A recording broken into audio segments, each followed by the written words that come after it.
রাজ্য সরকারের দেওয়া দুর্গাপুজোর অনুদান ঢুকছে শাসক দলের কাউন্সিলরের ছেলের অ্যাকাউন্টে।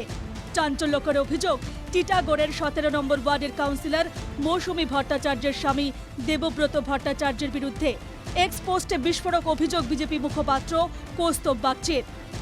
মৌসুমী ভট্টাচার্যের স্বামী দেবব্রত ভট্টাচার্য টিটাগড়ের বিবেকনগর সর্বজনীন দুর্গাপুজো কমিটির সম্পাদক।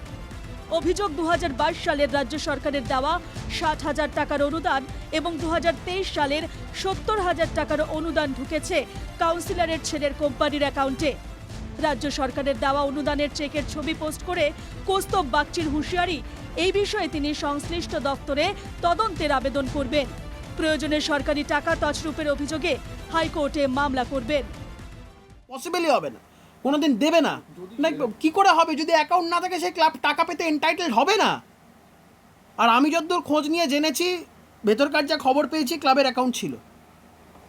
তবু তারপরেও ব্যক্তিগত একজন লোকের নামে টাকা গেছে। বিবেকনগরের পুজো কমিটির প্রাক্তন সভাপতি তথা টিটাগড়ের প্রাক্তন পুরপ্রধান প্রশান্ত চৌধুরীর দাবি, এইভাবে কোনো সরকারি অনুদান ব্যক্তিগত অ্যাকাউন্টে নেওয়া যায় না। দেখো, এটা যখন খবর হয়েছে তখন নিশ্চয়ই সরকারের থেকেও এটা তদন্ত হবে। নিশ্চয়ই দেখবে তারা যে কেন কিভাবে ঢুকলো। অন্যায় তো বটেই। কেন অন্যায়, আমার যখন পুজো কমিটির অ্যাকাউন্ট আছে, তো সেই অ্যাকাউন্টে টাকা না নিয়ে আমি আমার পার্সোনাল বা আমার কোম্পানির নামে কোনো অ্যাকাউন্টে টাকাটা আমি নেব কেন? যাদের বিরুদ্ধে অভিযোগ সেই মৌসুমী ভট্টাচার্য এবং তার স্বামীর দাবি, পুজো কমিটির অ্যাকাউন্টে না থাকায় খর্দ থানার পুলিশ অফিসার এবং ট্রেজারি ব্যক্তিগত অ্যাকাউন্টে টাকা দেয়। তবে এবছর নিয়ম বদলানো হয়েছে, টাকা পুজো কমিটির অ্যাকাউন্টেই নেওয়া হবে। তখন ও এসে বললো যে দেবুরা, তুই সেক্রেটারি বা প্রেসিডেন্ট যারই হোক একটা ব্যক্তিগত অ্যাকাউন্ট দে, তাহলে সেই হিসেবে টাকাটা আসবে, নাহলে কিন্তু টাকাটা ফেরত চলে যাবে। আমরা তাও অনেকদিন ডিটেন করে চেষ্টা করলাম, কিন্তু আমরা অ্যাকাউন্টটা খুলতে পারলাম না।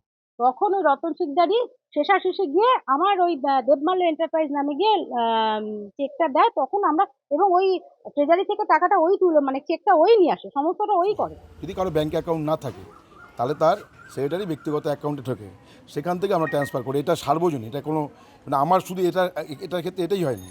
আমরা তাও বলেছিলাম যে এটা তো ব্যক্তিগত চেক, তখন ওরা বললো যে এইটা ইস্যু না করলে আপনার চেক ফিরে যাবে। যদি প্রোটোকল নাই থাকতো তাহলে আমাকে তো চেক দিতই। অতীতে একাধিক সরকারি প্রকল্পের টাকা ৯/৬-এর অভিযোগ উঠেছে রাজ্যে। এবার দুর্গাপূজার অনুদানের টাকাও ৯/৬-এর অভিযোগ।